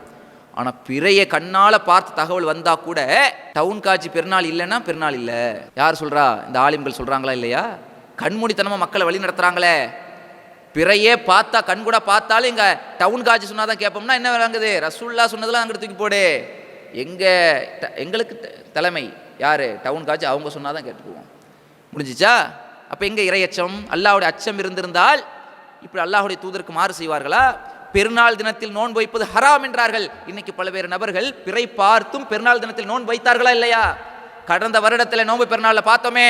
அப்போ இந்த மாதிரியான விஷயங்கள் பெருநாள் தினத்தில் கொஞ்சம் அந்த பிறை விஷயத்தில் கொஞ்சம் தாமதமாக கூட செய்தி வரலாம். ஒரு 9 மணி வரை கூட வெயிட் பண்ணியிருக்கலாம். 7 மணிக்கே அவர் என்ன செய்கிறாரு? பெருநாள் இது பிறை எங்கேயுமே தெரியலன்னு அறிவிச்சிடுறாரு. 8:30 மணிக்கு லேட்டாக ஒரு நியூஸ் வந்துருச்சு. பிறை பார்த்த தகவல் கொஞ்சம் பல்வேறு மாவட்டங்கள்லேருந்து வர்றது, கொஞ்சம் தகவல் வர்றதில் கொஞ்சம் லேட் ஆயிரும். ஒரு 9:30 மணிக்கு நியூஸ் வருது. நியூஸ் வந்தால் மாற்றிக்கணுமா இல்லையா? முடிவை மாற்றணுமா இல்லையா? அறிவிச்சாச்சு, முடிஞ்சிருச்சு, இனிமேல் பார்த்துக்குவோம். பெருநாள் தினத்தில் நோன்பு வைக்க சொன்னீங்களப்பா, பிறை பார்த்த தகவல் கிடைச்சோம், எங்கே இறையச்சம்? அப்போ இந்த மாதிரியான மக்களை முழுக்க முழுக்க வழிகேட்டின் பக்கமே அழைக்கிறது. அப்போ இது மாதிரியான விஷயங்களை செய்து கொண்டு தங்களை ஆலிம்கள்ங்கிற போர்வையில் சொல்கிறாங்கன்னா, அப்போ இவங்கெல்லாம் யோசிக்கணும். இந்த தருணத்தில் மார்க்கத்துக்கு முரணாக இருந்தால் எப்படியெல்லாம் நபித்தோழர்கள் கொதித்தெழுந்திருக்கிறார்கள் என்பதற்கு உதாரணமாக சில சம்பவங்களை இந்த இடத்துல சொல்லலாம் என்று நினைக்கிறேன். அன்பிற்குரியவர்களே, நபிகள் நாயகம் ஸல்லல்லாஹு அலைஹி வஸல்லம் அவர்கள் காலத்துக்கு பிறகு சஹாபாக்களுடைய காலம், அந்த காலத்தில் மருவான் என்று சொல்லக்கூடிய ஒருவருடைய ஆட்சி, ஒரு ஆளுநராக நியமிக்கப்பட்டிருக்கார் ஒரு பகுதியில். அந்த மருவானுங்கிற அவர் தான் அந்த ஆட்சியாளராக இருக்கிறார். பொதுவாக அந்த தொழுகை நடத்துறதுலாம் பார்த்திங்கன்னா, யார் அங்கே அந்த பகுதிகளில் ஆளுநராக, ஆட்சியாளராக, அதிகாரிகளாக நியமிக்கப்பட்டிருப்பாங்களோ அவங்க தான் இமாமத்து செய்வாங்க. அதே மாதிரி பெருநாள் தொழுகை வருகிறது. பெருநாள் தொழுகையில் அந்த மருவானுங்கிறவர் என்ன செய்கிறாரு? ஆட்சி, அதாவது பெருநாள் தொழுகையை நடத்துறதுக்காக வரும்போது அவர் என்ன பண்ணுறாருன்னா, அவர் ஒரு சேஞ்ச் பண்ணுறார் பெருநாள் தொழுகையில். எப்படி? பெருநாள் தொழுகையில் என்ன செட்டப்னா, முதல்ல தொழுகை நடத்திடணும், தொழுகைக்கு பிறகுதான் உரை. இதுதான் ரசூலுல்லாஹ் காட்டின வழிமுறை. அதே நேரத்தில் அந்த உரை கூட மிம்பர் கிடையாது, ஜும்மாவுக்கு தான் மிம்பர். அதுலேயும் ஜும்மா முதல்ல உரை, அதுக்கப்புறம் தொழுகை. ஆனால் இங்கே பெருநாள் தொழுகையில் எப்படி? முதல்ல பெருநாள் தொழுகை, மிம்பர் இல்லாத உரை வந்து அறுத்து, அது வந்து தொழுகைக்கு பிறகு. இதுதான் செட்டப்பு. இது அவர் மாத்துறார். யாரு? மருவான். எப்படி மாத்துறாருன்னா, மக்கள்லாம் வந்து தொழுதுமே கலைஞ்சி போயிடுறாங்க, அதனால் பயானுக்கு இருக்க மாட்டுறாங்க. அதனால் முதல்ல உரையை வச்சுருவோம், அடுத்து வந்து தொழுகையை வைப்போம். அது மட்டும் இல்லாமல் அந்த மிம்பரையும் என்ன செய்கிறார்? வைக்கிறார். மிம்பர் ரசூல்லா காட்டாத வழிமுறை. அப்போ ரசூல்லா காட்டாத ஒரு செயலை மிம்பரையும் வைக்கிறார் பெருநாள் திடலில். அதுவும் என்ன பண்ணுறாரு? எதை முன்னாடி செய்யணுமோ அதை வந்து பின்னாடி, தொழுகையை முன்னாடி தொழுகிறதுக்கு பதிலாக தொழுகையை பின்னாடி தள்ளுறாரு. இப்படி எல்லாம் தொழுகையை மாற்றம் போகும்போது அபூ சயீத் அல் குத்ரி என்று சொல்லக்கூடிய நபித்தோழர் அப்படின்னு ஒரு ஹதீஸில் வருது, வேறு சில ஹதீஸில் அது கொஞ்சம் மாற்றி சொல்லப்படுது. ஆனால் அந்த ஹதீஸில் பொறுத்தவரை எப்படி வருதுன்னா, அபூ சயீத் அல் குத்ரி என்ற பேரில் வருது. அந்த சஹாபி என்ன செய்கிறாங்க, இதை பார்த்துட்டு அப்படியே அவங்களுக்கு கோபம் அப்படியே தாங்க முடியலை. ஏன்? ரசூல்லா செஞ்சது அப்படியே மாற்றுறாங்களப்பா, தன் கையில் அதிகாரம் இருக்கிறதுங்கிறதுக்காக இவ்வளோ பெரிய ஆட்சியாளராக இருந்துக்கிட்டு என்ன செய்கிறாங்க, அப்படியே ரசூல்லாவுடைய அந்த சுன்னத்தான வழிமுறையை மாற்றுறாங்களே, ரசூல்லாவுக்கு மாறு செய்கிறாங்களே அப்படின்ட்டு அவர் கொதிச்சு போய், இன்னும் மிம்பர்லேயும் மாற்றோம், மிம்பர் வைக்கக்கூடாது பெருநாள் தினத்தில், திடலில் வந்து பெருநாளில் மிம்பர் வைக்கிறாங்க பயான் செய்கிறதுக்கு. அடுத்து முதல்ல தொழுகைக்கு பதிலாக முதல்ல உரை நிகழ்த்துறாங்க. உடனே என்ன செய்கிறாங்க, அந்த சபையிலே எழுந்து கண்டனம் தெரிவிக்கிறாங்க மருவானுக்கு எதிராக. மருவானுங்கிற ஒரு ஆட்சியாளர், சாதாரண நபர் இல்லை, ஒரு ஊர் தலைவர் இல்லை, அந்த பகுதிக்கே ஆட்சியாளர் இருக்கிறாரு. அவரை நோக்கி என்ன செய்கிறாங்க, அதிகாரத்தில் இருக்கக்கூடிய மருவானை நோக்கி அபூ சயீத் அல் குத்ரி அவர்கள் என்ன செய்கிறாங்கன்னு சொன்னால், இது ரசூல்லாவுடைய வழிமுறை இல்லை, இது மாதிரியான காரியத்தை வந்து செய்யக்கூடாது, இதற்கு வந்து நான் ஒருபோதும் இதை வந்து அல்லாஹ், அதாவது இது போன்ற தீமைக்கு நான் துணை பெற மாட்டேன் அப்படின்ட்டு கடுமையாக அந்த இடத்துல கண்டனத்தை பதிவு செய்தார்கள். இப்படி தானே இருக்கணும் அறிஞர்கள்னா, இப்படி இருக்கணும். எப்படி இருக்கணும்? ஒரு தீமையா தர்கா வழிபாடு கூப்பிடுறாங்களா, இது மார்க்கத்தில் கூடாதுன்னு பகிரங்கமாக ஜும்மா உரையில் பிரசங்கம் பண்ணணும், தாயத்து கட்ட கூடாதுன்னு பிரச்சாரம் பண்ணணும். அதனால என்ன துன்பம் வந்து வேலை வெட்டி போகுதா? ரிசுக்கு வழங்குறது யாருப்பா? அல்லாஹ் தானப்பா. அல்லாஹ் மேலே உங்களுக்கு தவக்கல் இல்லையா? இந்த வேலை இல்லைன்னா வேற வேலை இல்லையா? வேற பள்ளி இல்லையா? ஏன் இந்த பயம்? அல்லாஹ் மீது உள்ள பயத்தை விட இந்த உலகத்தின் மீது உள்ள மோகத்தின் மீது பயம். இந்த மோகத்தில் அது போயிடும்ங்கிற பயம், இந்த இன்பங்கள், இந்த போலி மரியாதைகள், இது போயிடும்னு பயம். அதான காரணம். அல்லாஹ் மீது பயம் உள்ளவங்க துணிஞ்சு இது போன்ற துணிந்து இறங்குவார்கள். திருமறை குரானில் ஒரு நபரை ஒட்டுமொத்த உலக மக்களுக்கும் முன்னுதாரணம் சொல்கிறான் அல்லாஹ், ரோல் மாடல் அப்படின்னு சொல்கிறான். யாரு? ஒரு பெண்ணை அல்லாஹ் சொல்கிறான். பாருங்க, ஒட்டுமொத்த மூமினான ஆண்களுக்கும் அந்த பெண் தான் ரோல் மாடலாம். அந்த பெண்ணுக்கு இருக்கிற துணிச்சல் கூட இன்னைக்கு இந்த பல ஆளுங்களுக்கு இல்லைங்க. எந்த பெண்ணு? அல்லாஹ் திருமறை குர்ஆனில் 66வது அத்தியாயம் 11வது வசனத்தை பாருங்க. அதில் சொல்கிறான், வலரபல்லாஹு மஸலல் இல்லதீன ஆமனு இம்ராத்த ஃபிரவுன். யாரும் விளங்குதா? வலரபல்லாஹு மஸலல் இல்லதீன ஆமனு இம்ராத்த ஃபிரவுன். ஃபிரவுனுடைய மனைவிடத்திலே ஒட்டுமொத்த அந்த மூமின்களுக்கும் ஈமான் கொண்டவர்களுக்கு முன்னுதாரணம் இருக்கிறது, ரோல் மாடல் இருக்குது அப்படின்னு நல்லா சொல்கிறான். எதில்? அந்த பெண்மணி துவா செய்தார்களாம். என்ன துவா செய்தார்கள்? ரப்பிப்னிலி இந்தக பைத்தன் ஃபில் ஜன்னா, இறைவா எனக்கு சொர்க்கத்தில் ஒரு வீட்டை எழுப்புவாயாக. இதை வந்து அவங்க கேட்குறாங்க. யாரு? ஃபிரவுனுடைய மனைவி. ஃபிரவுன் யாரு? தான் இந்த உலகத்திலேயே மிகப்பெரியவன் அகந்தையில் இருந்தவன், தான் கடவுள். ஆனால் ரப்புக்குமுல் ஆலா என்று சொன்னான். நான் தான் இந்த உலகத்திலே உயர்ந்தவன், நான் தான் கடவுள் எப்படின்னா, எல்லாத்தையும் விட மேலானவன் நான் தான்னா. அப்படிப்பட்ட மமதையில் திரிந்த, மமதை வெறி பிடிச்ச கொடுங்கோல் ஆட்சியாளனுக்கு பொஞ்சாதியாக ஒரு பெண்மணி இருக்கிறாங்கன்னா அவங்களுக்கு எவ்வளோ பெரிய பவர் இருக்கும், எவ்வளோ இன்பங்கள் இருக்கும்.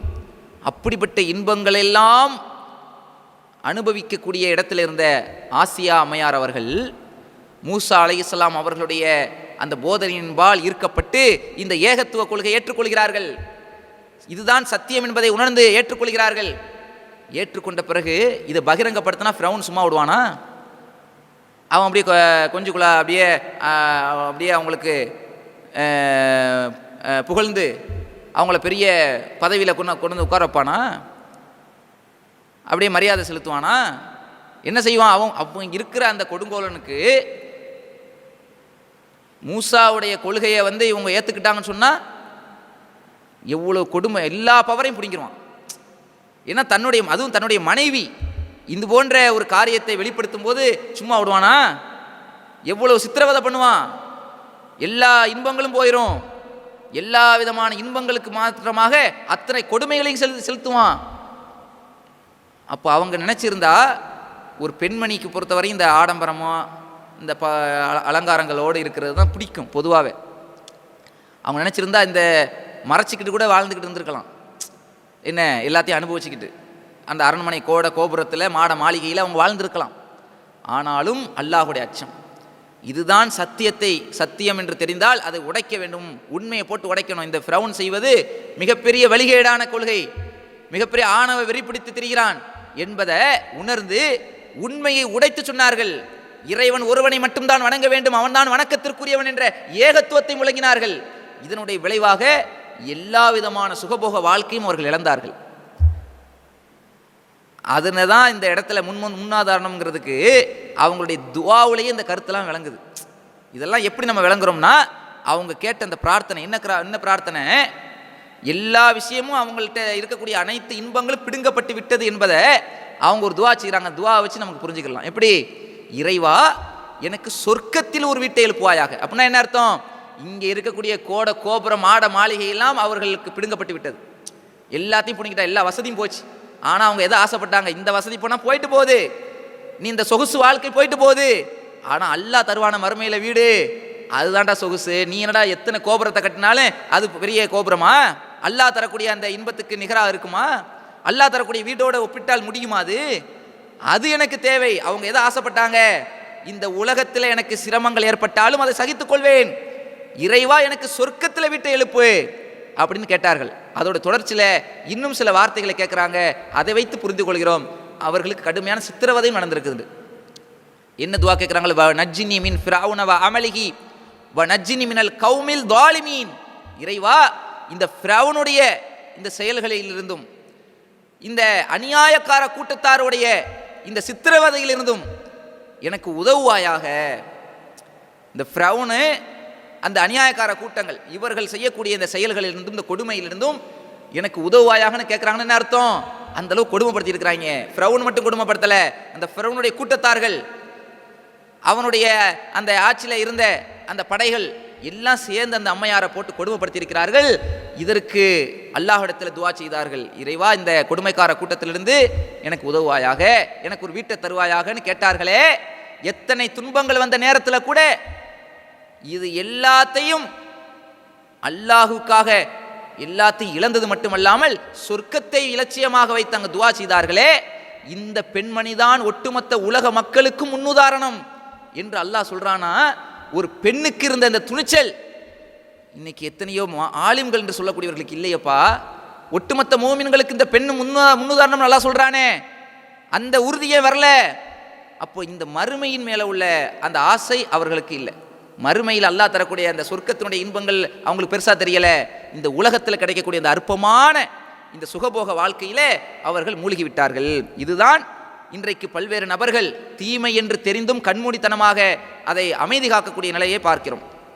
இந்த நேரத்தில் சில விஷயங்களை இந்த இடத்துல நாம் பதிவு செய்ய வேண்டும். என்னவென்று சொன்னால், நம்முடைய சமுதாயத்திலே சில நபர்கள், இப்போ நாம் சொன்னமே, பட்டியல் போட்டமே, இவ்வளவு தவறுகளையும் ஆலிம்கள் என்று சொல்லக்கூடியவர்கள் கண்டும் காணாமல் இருக்கிறார்கள்.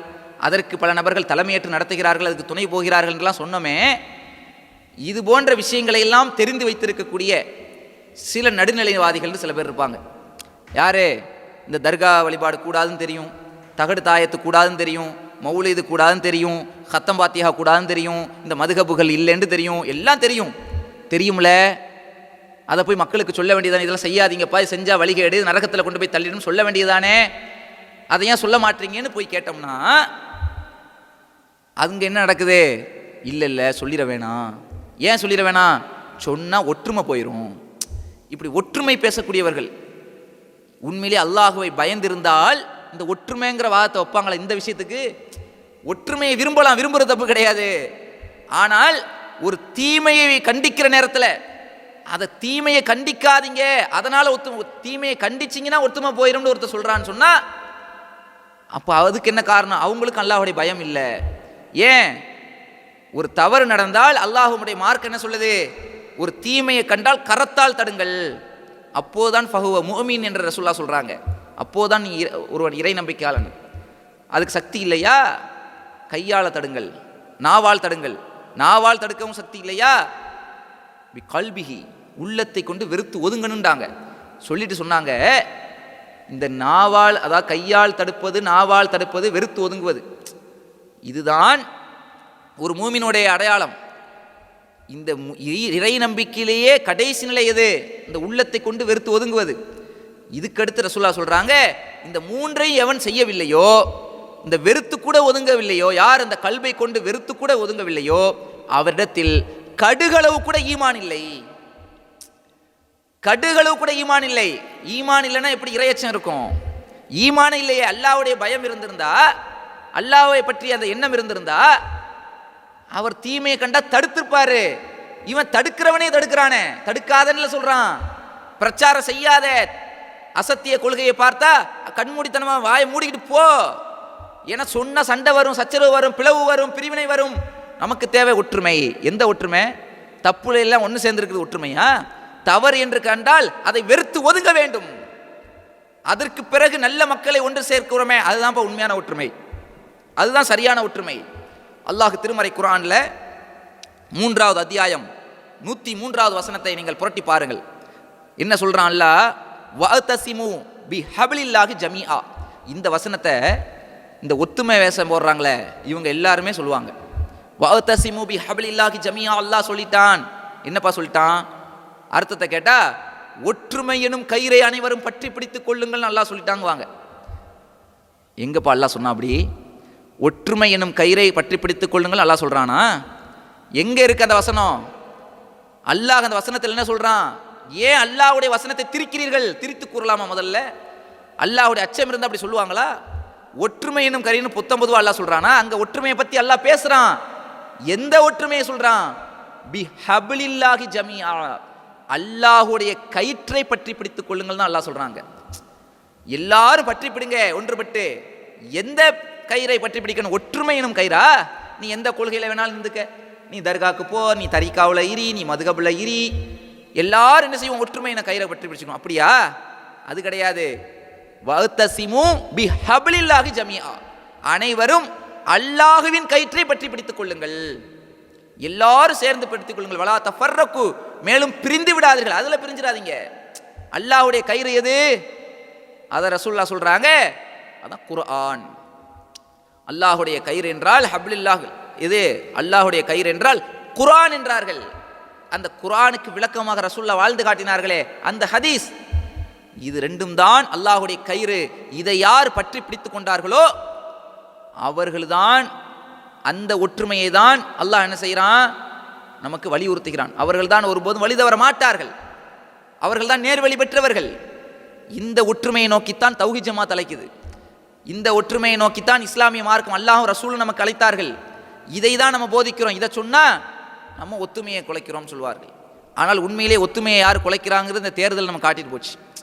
ஒத்துமைங்கிறது எதுல உலக விஷயத்திலேயாவது ஒன்றுபடுவாங்கன்னா அதுலையும் கிடையாது. மார்க்கத்தில் தான் இவங்க சரியாக பின்பற்றலை, உலகத்திலேயாவது ஒன்றுபடுவாங்கன்னு கேட்டால் அதுலேயும் மக்களை தன்னுடைய சீட்டுக்காகவும் பதவிக்காகவும் அப்படி பிரிஞ்சு போனது. அது நம்ம பேச விரும்பலை. ஏன் போட்டுக்கிட்டு ரமலான் மாதத்தில் என்ன இந்த தேர்தல் விஷயத்திலேயே ஒட்டுமொத்த சமுதாயம் புரிஞ்சுக்கிட்டாங்க யார் ஒத்துமை வேஷம் போடுறது, யார் உண்மையிலேயே ஒத்துமையின் பக்கம் அழைக்கிறதுங்கிறது அல்லாஹ் எடுத்து காட்டிட்டான். ஆனால் நம்ம இடத்துல நம்ம அழுத்தம் திருத்தமாக பதிவு செய்கிறோம். என்னதான் மார்க்கத்துக்கு முரணாக தப்பு நடந்தாலும் அதை கண்டிக்க வேண்டிய கடமையே அல்லாஹ் ஒவ்வொரு மோமின்களுக்கும் கொடுத்துருக்கிறான். அல்லாஹ் திருமறை குர்ஆன்ல இந்த வசனம் சொல்றானே, அனைவரும் அல்லாஹ்வுடைய கயிற்றை பற்றி பிடித்துக் கொள்ளுங்கள். அதுக்கு அடுத்த வசனம், அதாவது இது 103வது வசனத்தில் அல்லாஹ் சொல்றான். 3வது அத்தியாயம் 103ல், 3வது அத்தியாயம் 104ல் பாருங்க, நன்மையை ஏவி தீமையை தடுக்கிற பணி ஒவ்வொருத்தருக்கும் இருக்கணும், அதுக்குன்னு ஒரு சமுதாயம் இருக்குன்னு அல்லாஹ் சொல்றான். வல் தக்கும் மின்கும் உம்மத்துன் யதுஊன இலல் கைரி வ யஅமுருன பில் மஅரூஃப் வ யன்ஹவுன அனில் முன்கர்.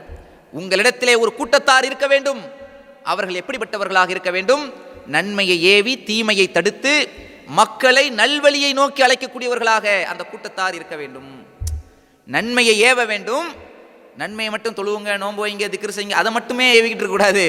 தீமையை கண்டால் தடுக்க வேண்டும், மக்களை நல்வழியை நோக்கி அழைக்க வேண்டும் என்று சொல்லிவிட்டு, இப்படிப்பட்ட கூட்டத்தார் இருக்கணும்னு அல்லாஹ் சொல்லிவிட்டு, உலாயிக ஹுமுல் முஃப்லிஹூன், அவர்கள்தான் வெற்றி பெற்றோர்.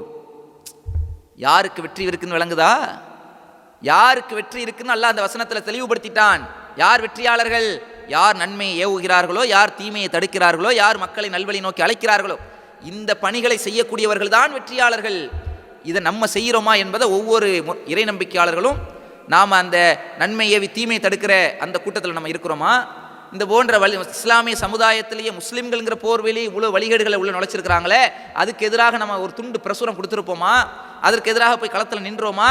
நாம் என்ன வேலையை செய்தோம், என்ன தீமைக்கு எதிராக களமிறங்கணும்னு ஒவ்வொரு முஸ்லீம்களும் என்ன செய்யணும்?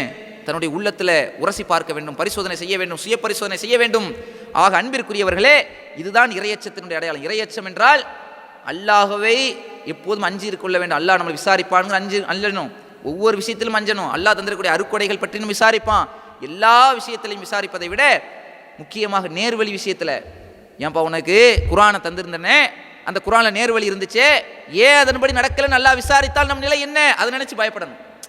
அதை நினச்சி நான் பயந்தோம்னா அல்லாஹ் நாளைக்கு மறுமையில் விசாரிப்பானே, அப்போ நேர்வழியின்படி நடக்கணுமே, அந்த நேர்வழி என்னங்கிறது குரானை படித்து தெரிஞ்சுக்கிறணும்னு குரானை படித்தோம்னா அப்போ தெரியும் அல்லாஹ் சொல்லக்கூடிய சத்திய வழி எதுன்னு. இல்லை வெறும் குரானை நாங்கள் கத்தம் ஓதுறதுக்கும் ஃபாத்தியா ஓதுறதுக்கும் சடங்குக்காகவும் சம்பிரதாயத்துக்கு தான் பயன்படுத்துவோம் அப்படின்னு இருந்தோம்னா அவங்களுக்கு நேர்வழி கிடைக்காது. அதுதான் அல்லாஹ் குரானில் சொல்கிறான், அலிஃப் லாம் மீம் ஸாலிகல் கிதாப், இது வேதம், லா ரைப ஃபீஹி, இதில் எந்த சந்தேகமும் இல்லை, ஹுதல்லில் முத்தகைன், இது இறையச்சமுடையோருக்கு நேர்வழி காட்டும்.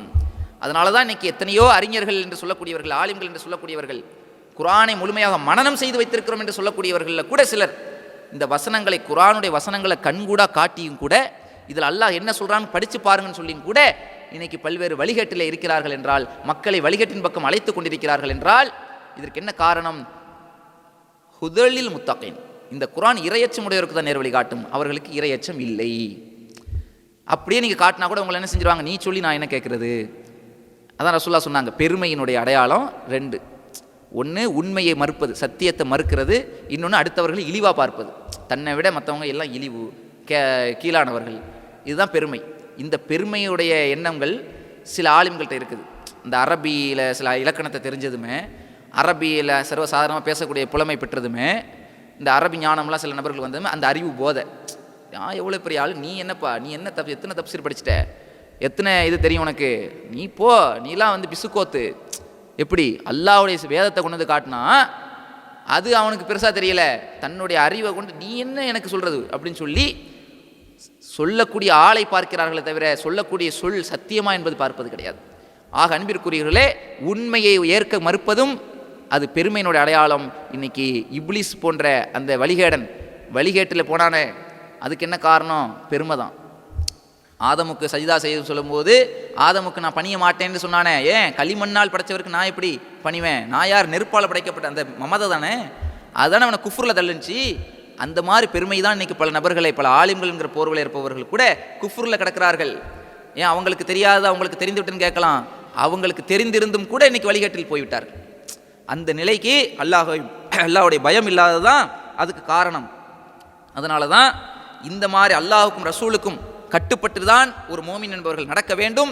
அதுக்கு மாறு செய்தோம் என்றால் மறுமையிலே கடுமையான தண்டனை இருக்கிறது. அதற்கு நாம் பயந்து கொள்ள வேண்டும், அல்லாஹ்வுக்கு அஞ்ச வேண்டும் என்பதை இந்த ஒரு வசனத்தை சொல்லி இந்த உரையை நிறைவு செய்து கொள்கிறோம். திருமறை குர்ஆனில் 33வது அத்தியாயம் 66லிருந்து 68வது வசனம் வரையும் படித்து பாருங்கள். அதில் அல்லாஹ் சொல்லுகிறான், யௌம துகல்லபு வுஜூஹுஹும் ஃபின்னார், அந்த நாளில் சில முகங்கள் நரகில் போட்டு புரட்டப்படும். நரகத்தில் போட்டு அல்லாஹ் சில பேரை போட்டு புரட்டி எடுப்பானா, முகத்தை போட்டு புரட்டி எடுப்பாங்கிறான். ஏன் அவர்கள் நரகத்திற்கு போனார்கள் என்பதை அவர்களை வைத்து அல்லாஹ் சொல்ல வைக்கிறான் பாருங்க. யக்கூலுன, அவர்கள் சொல்வார்கள், யா லைத்தனா அதான அல்லாஹ் வ அதான ரசூலா, எங்களுக்கு வந்த கை சேதமே, நாங்கள் அல்லாஹுக்கு கட்டுப்பட்டிருக்க கூடாதா, இந்த ரசூலுக்கு கட்டுப்பட்டிருக்க கூடாதா? என்னன்னு விளங்குதா? எங்களுக்கு இந்த கை சேதத்துக்கு நாங்கள் வந்த காரணம் என்ன, இந்த நரக படுகொலில் வந்து காரணம் என்ன, நாங்கள் அல்லாஹ் சொன்னபடி நடக்கலை, அல்லாஹுடைய தூதர் சொன்னபடி நடக்கலை அப்படிங்கிறதுல விளங்குதா இல்லையா? மாறாக அவங்க எதனால் வந்தார்கள், வேற எந்த காரியத்தை செய்தார்கள், அதையும் அவர்களையே வைத்து அல்லாஹ் சொல்ல வைக்கிறான். என்ன? காலு ரப்பனா இன்னா அத்தானா ஸ்வாதத்தனா வ குப்ரானா ஃபஅதல்லூன சபீலா. எங்கள் இறைவா, எங்களுடைய பெரியார்களுக்கும் எங்கள் தலைவர்மார்களுக்கும் நாங்கள் கட்டுப்பட்டு விட்டோம். ஃபஅதல்லூன சபீலா, அவர்கள் எங்களை வழிகெடுத்து விட்டார்களே. எது வழிகேடு எது நேர்வழிந்து நரகவாசிகளை வைத்து அல்லாஹ் சொல்ல வச்சுட்டானா? இந்த வசனத்தில் தெளிவாக சொல்லுகிறார்கள். நாங்கள் அல்லாஹ்வுக்கு கட்டுப்பட்டிருக்கலாமே, ரசூலுக்கு கட்டுப்பட்டிருக்கலாமே. என்ன விளங்குது? அல்லாஹ் ரசூலுக்கு கட்டுப்பட்டிருந்தால் இந்த நரகத்துக்கு நாங்கள் வந்திருக்க மாட்டோம். ஆனால் நாங்கள் எதற்காக நரகத்துக்கு வந்தோம்? எங்கள் பெரியார்கள் முன்னோர்கள் எங்களுடைய தலைவர்களுக்கு கட்டுப்பட்டோம். அவர்கள் தான் எங்களை வழிகெடுத்து இந்த இடத்துக்கு வர வச்சிட்டார்கள். ரப்பனா ஆத்திஹிம் திஃபைனி மினல் அதாப் வல் அன்ஹும் லஅனன் கபீரா. எங்கள் இரட்சகா, எங்களது இறைவா, எங்களை வழிகெடுத்தார்களே, இவர்களுக்கு 2 மடங்கு கூலியை வழங்குவாயாக, 2 மடங்கு வேதனையை வழங்குவாயாக. லஅனன் கபீரா, அவர்களை பெரியதாக சபிப்பாயாக சொல்லி அவர்களுக்கு எதிராக பிரார்த்தனை செய்வார்கள் என்று புலம்புவார்கள் என்று அல்லாஹ் திருமறை குர்ஆன்ல நரகத்தில் நடக்கக்கூடிய செயல்களை அப்படியே படம் பிடித்து காட்டுறானே நம்ம கண்ணு முன்னாடி. அந்த நரக படுகொலியில போய் அந்த கூட்டத்தில் போய் நம்ம சேரணுமா? அல்லாஹ் நரகத்தில் முகத்தை போட்டு புரட்டுவேன்னு சொல்றானே, அந்த கூட்டத்தில் போய் சேரணுமா? அல்லாஹ் பாதுகாக்கணும். அப்போ அதிலிருந்து நாம் விலகி நாம் சொர்க்கத்தை அடைய வேண்டும் என்றால் அல்லாஹுக்கு அஞ்சி அல்லாஹுக்கும் ரசூலுக்கும் கட்டுப்பட்டு இந்த உலகத்தில் நடக்க வேண்டும். யார் அல்லாஹுக்கும் ரசூலுக்கும் கட்டுப்பட்டு நடக்கின்றாரோ அவர்களுக்குத்தான் வெற்றி இருக்கிறது, அவர்களுக்குத்தான் சொர்க்கம் இருக்கிறது. அதற்கு மாறு செய்யக்கூடியவர்கள் அனைவர்களுக்கும் இந்த உலகத்திலேயே அவர்களுக்கு கேடு இருக்கிறது, மறுமையிலும் மிகப்பெரிய தண்டனை இருக்கிறது. அல்லாஹுக்கு பயந்து அல்லாஹ் ரப்புல் ஆலமீன் நமக்கு வழங்கியிருக்கக்கூடிய அந்த நேரான வழியிலே இறுதி மூச்சு வரையிலும் பயணிக்கக்கூடிய மக்களாக, இறையச்சத்தோடு வாழக்கூடிய மக்களாக அல்லாஹ் ரப்புல் ஆலமீன் நம் அனைவரையும் ஆக்கி அருள் புரிவானாக. இந்த புனிதமிக்க ரமலான் மாதத்திலே நம்முடைய பாவங்கள்லாம் மன்னிக்கப்பட்டு அதிகமான நன்மைகளை பெற்றவர்களாக இறுதி மூச்சு வரையிலும் நேர்வழியிலேயே பயணிக்குவதற்கு அல்லாஹ் ரப்புல் ஆலமீன் நமக்கு அருள் புரிவானாக. அதற்காக அல்லாஹ்விடத்தில் நாம் அனைவரும் பிரார்த்திப்போமாக என்று கூறி எனது உரையை நிறைவு செய்கிறேன். வாஹிர் தஅவானா அனில் ஹம்துலில்லாஹி ரப்பில் ஆலமீன். அஸ்ஸலாமு அலைக்கும் வரஹ்மத்துல்லாஹி வபரகாத்துஹு.